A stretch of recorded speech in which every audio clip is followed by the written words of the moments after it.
Yeah, my name's Vicky Gallagher.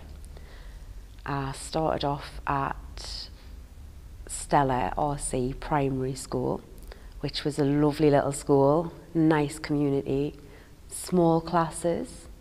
It was a Catholic school, and I think that one was probably my favourite out of all of them, just because everybody seemed to know each other. It was quite a small, close-knit school, and the teachers were really friendly. One of the things that I remember about it was with it being a Catholic school, I remember later on when I moved to a different school that the RE lessons were different.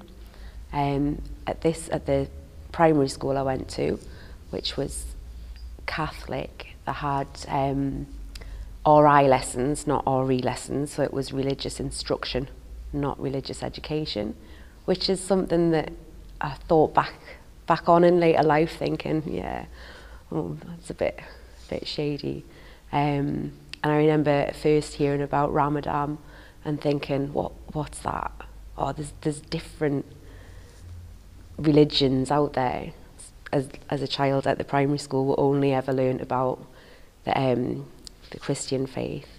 And then after I'd finished that school, I moved up to St Thomas Moors in Gateshead, or Newcastle.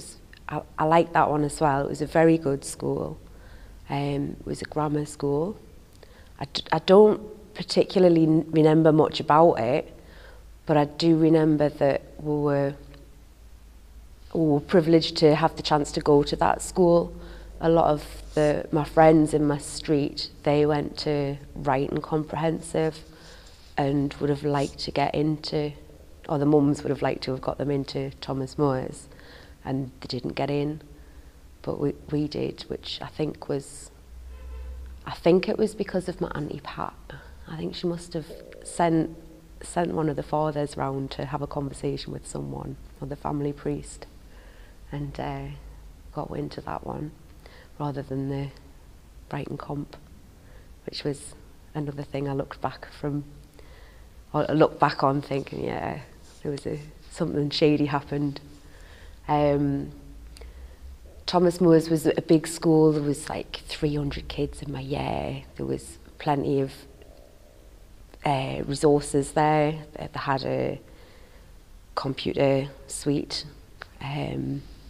and I moved from there, which was a busy school in town and a high school, to Rothbury Middle School, which is the total opposite. It was right out in the sticks, in the middle of a field. I had to go through 2 fields, get a taxi to get there. And it was tiny. There was probably about 9 people in my year. There was 1 computer there which belonged to the secretary.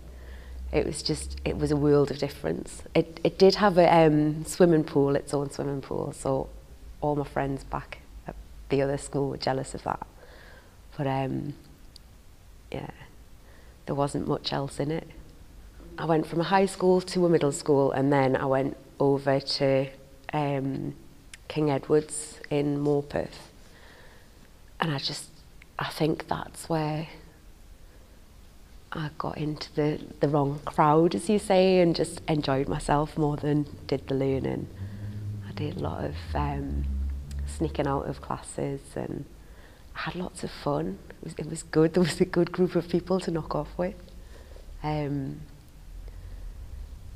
it was different again from St Thomas Moores. I think it was just more strict at St Thomas Moores. If you were in trouble, you knew you were in trouble. Okay, so I was pregnant during the GCSEs and kept out of the conversation between, I can't phrase it again. I was kept out of the conversation. I think it occurred between my parents and the school, but not with me. And I was just informed afterwards that I'd be just sitting, I think it was three or four GCSEs. I think the science was a bit funny. I don't know whether they merged into one or something like that. So I did sciences, maths and English. I remember before my biology exam, I was heavily pregnant, and we were all standing out waiting to go into the exam room, and I fainted like minutes before everybody went in, and one of my friends caught me and called the teacher over, and when the teacher came over, she was really annoyed at me, and I got put into the head teacher's office, and I had to sit my exam anyway, but in the office, and there was no one to look over me. So they locked the door, which I thought was, well, at the time I didn't think about it, but when you look back, health and safety, you've got someone in a vulnerable position, locked in an office, it can't be good. And doing your GCSE, it's stressful when you're that age, and you know, that's probably what caused the faint in the first place. So there was no expectation that you would automatically do your exams and go to university. What do you believe what do you think the school believed was going to happen to you then? Well, I'm not too sure. There was, at the same time as my GCSEs and the pregnancy, I was expecting, I think, a couple of months, and then I would have the baby. But at home, it was a horrible time. My brother had passed away, and my mum and dad had split up. Mum was living up in Netherwhitten, and dad had he'd left, he couldn't take any more. So mum and dad split up, and I'm not too sure where my dad went. He just wasn't there anymore. I don't know whether my mum knew where he was or not. I suspect not. But she couldn't pay the rent, so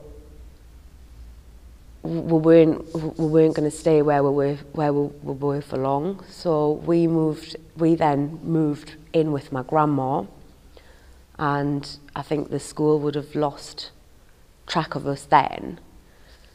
I think the book got closed, case closed. As soon as you leave education, you're not the school's problem anymore, so there's no point in them putting anything into you once you're finished. Did your parents or any of your family go to university?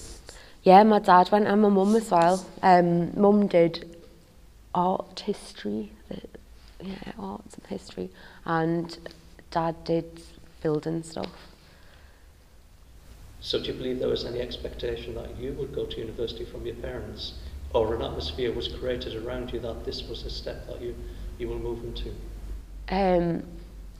My parents have always backed me in whatever I've done, but the decision's always been up to me. Both of my parents went back to university when they were older. It wasn't something that they carried on with, like from school. They didn't go straight into uni. I don't know, if I wanted to go to university, then they'd help me. I know they would, but it was never really discussed. It wasn't really, is that what you want to do? I think because I was pregnant, it was a case of that option's not really as cut and dry as it should be. Then do you see university as a stepping stone to a job as opposed to education in itself? So I see university as both a stepping stone to further employment and education in itself. But then at the same time, there's plenty of people, or kids, well, not necessarily kids, but plenty of people with qualifications that are absolutely useless. And I think as a whole, the UK's,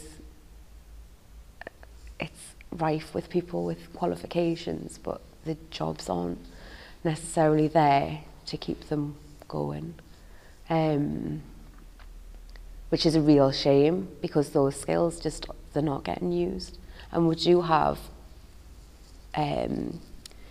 industries or career paths that are lacking in people. Like we've got a shortage on doctors, we've got a shortage on midwives, and yeah, so it's...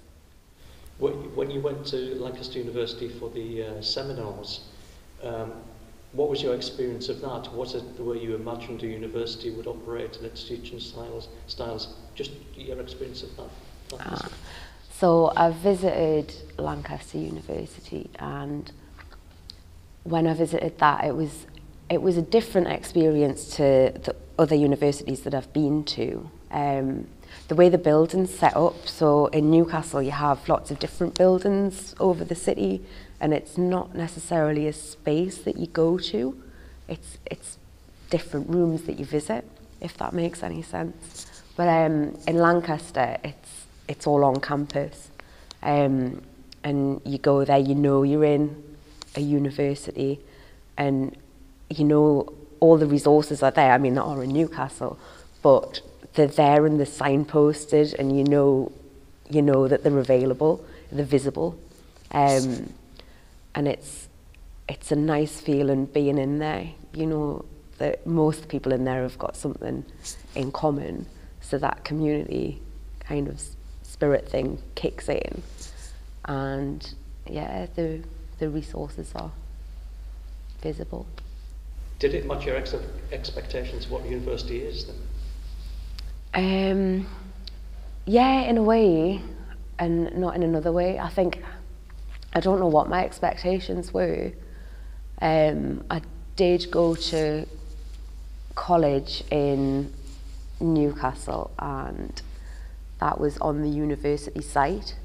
So that's kind of how I expected it to be down in Lancaster, but so it didn't meet my expectations because it was a different feeling of the space.